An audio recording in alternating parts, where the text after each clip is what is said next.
the wrong way, in a legal way? Was that part of your mentality? Definitely it was, and even throughout doing it, it didn't feel wrong. Okay. It didn't feel wrong. You know, if I gave my mom some money, my sister, whatever situation I was in, it felt good to me to be able to help. You know, so I never looked at it as if it was something wrong. Okay.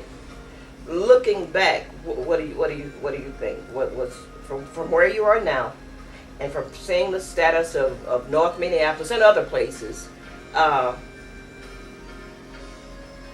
What's your thought about that now? Was it? Do you see it as something wrong or what? I definitely see it as something wrong because it should have been a different alternative for me to pursue. It should have been something other than selling drugs for me to put my faith into. You know, and I say that Like what? in reference to there being some male examples, role models, a walking and talking example in front of me to inspire me to pull my greatness out of my potential out of me. So I believe if that was present at that time, and not just in a situation where I had I had the choice to pick it up or not, but if it was forced, if I was conditioned into that, you know, I think that I would have had a better idea of what I could do, or who I could become, you know, by identifying with what was instilled in me. So, would you agree that the man, and being a role model, would you agree that that is something that we need in families today? Yeah, we definitely need that. You think your I life agree would have with been that. better? Yes, it would have. I think it would have. You know, but we can only assume. You know, it's we can only assume in a situation like that. Were you angry that your father wasn't there for you, like he should have been? I was angry in a sense, but in a sense, at that time, I still didn't even, I couldn't identify with what being a man was or what being responsible was. Right. You know, so I didn't really have anything to be mad about. You know, because I didn't know about being responsible, having to pay bills, or having to maintain a healthy relationship with your spouse or who you're interacting with. You know, so it took for me to experience some of life's experience for me to understand that. You know, so I don't think it would have. I don't think it really would have mattered in that sense. You know. You know, there's a reason why. You know, God calls the man to be the head and not the tail. Calls them to be leaders. We need men. And I know sometimes we as females, especially when we've been single parents and we've had to be the mother and the father, we say we don't need them, but we do need them. They play a very important role in our family. Do you know that 88% of men who end up in prison did not have a good relationship with their father? That tells us the importance of having good role models in our neighborhood. Not just somebody that you see on TV, but people that you can actually go and say, you know, Pops or whatever, you know, I'm going through this, can I talk to you? Or have you ever experienced that? That's why I'm so proud of men like you who are now realizing, you know, I need to be that role model. It's a coincidence that you brought that up, though, Miss Spence, because all my idols or my role models, they're not tangible in the sense of, you know, the physical sense where I can call them up or you know, come to their house. I have to pick up a book. You know, to receive guidance and direction. You know, so being a role, I mean, just like what you said, though, at the beginning of our conversation, you know, a book could take you it'll take you, man, to a whole nother world, a whole nother geographical location, right, or a whole nother spot, yes, in your mind. Nation. And yes, and that's why I found my mentors or my role models. It was through books, brothers like Dr. Cornel West, Naeem Akbar, Chancellor Williams, Minister Farrakhan. These brothers were the brothers that. Now you learned about them while you were in prison, I'm assuming. Yes, ma'am. Okay. Yes, ma'am. But you do realize that you didn't have to go to prison in order to find those. Yes, I do. I realize that now. Now you do. Yeah. You can look at this thing from two different sides. But we're looking at it from the standpoint of, why is it that we keep making the same mistakes over and over and over? Why is it one generation is not getting better than the next generation? We've got to wake up. So I hope that you are really listening to this brother and really listening. It shouldn't have to be this hard for a person to grow up. It shouldn't have to be that at 13 years old you think the only alternative is to sell drugs in order to help your family. You mentioned before joining a gang. And you mentioned, because I actually withdrew that to you. Of course I know the answer because it's the same answer that everybody I interview. It's the same answer for a sense of family. Did you tell me that? I told you that. In my situation, it was a little bit different too, because I didn't really have to join the gang. Absolutely. I was raised in the gang, so it was.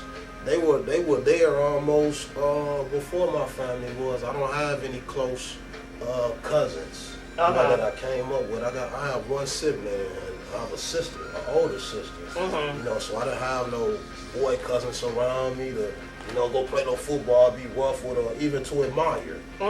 So the guys around me that I was admiring were the guys that were respected in my neighborhood, the guys who were having nice things, the people that were talked about. And I think they were glorified for the wrong purposes. Absolutely. That's going to be my next point, is that we've got to get to that place where we stop glorifying negative behavior. I'm in the jails and the prisons always, and talking to men who changed their lives and all of that. And one such of those men told me that he just wanted to grow up to be the best pimp.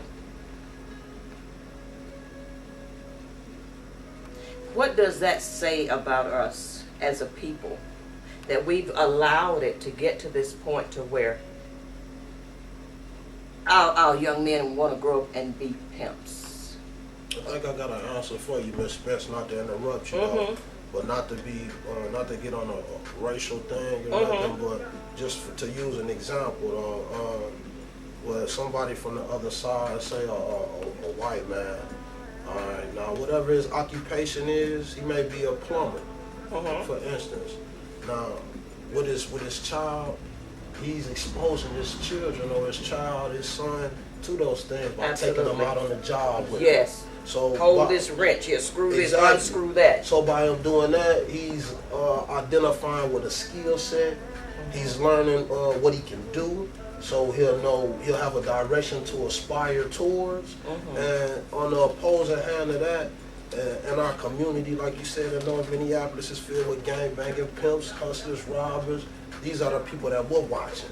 This is my cousin or my uncle or something, or your uncle or your cousin, they're taking you out on the street, and this is what you're witnessing. So this is what you're being conditioned into, other than developing a skill set. Our skills are only limited, almost, I would say, to what's prevalent in our environment, which is gang banging, pimping, robbing, drugs. And we can look at our statistics from the 90s and even up to, I think we had the highest murder rate in Minneapolis from 93 to 96. Murderapolis. Man, we're to the point to where they renamed our city to Murderapolis, And I believe that's where the difference lies at, as far as, the result that's produced from the youth or our offspring. It's the conditioning. Well, from your point of view, as a young man, where do you find hope that this is ever going to get better? Do you have any children? Yes, I have a son. Okay. How old is he? He's 2. Okay. What's gonna keep him from growing up and doing the same thing that you did? A legacy. And that's what keeps me, Mother. You asked me that question earlier, and I told you I don't know. When you mentioned that to me, but after thinking about it, on it though, yeah, my whole thing is it's about creating a legacy, not just for my son, but for the people that are in my environment, the people that's bearing witness to my struggle.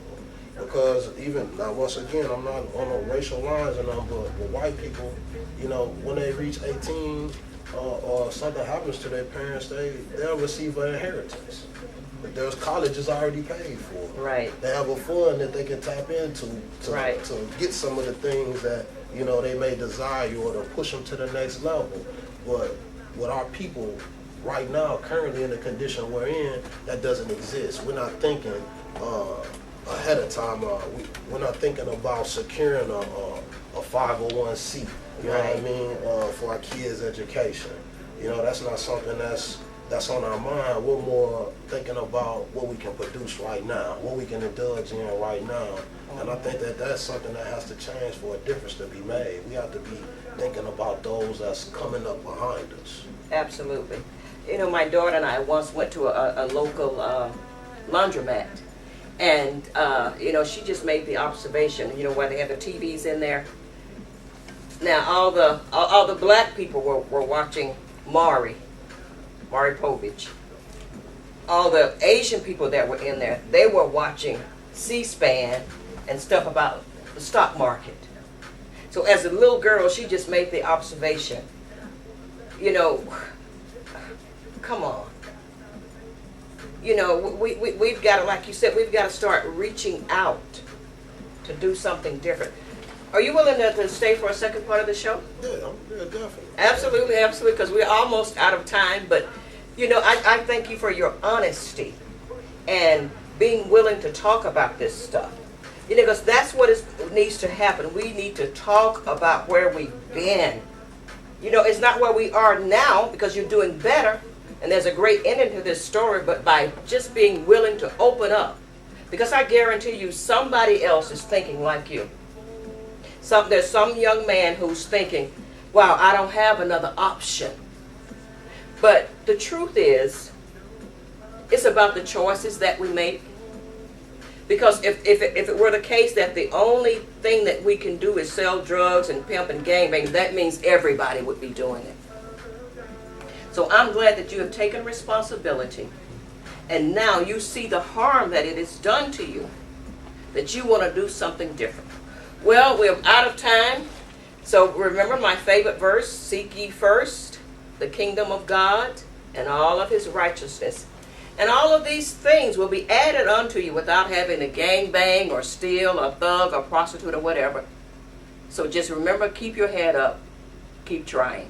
It's going to happen for you. See you next time.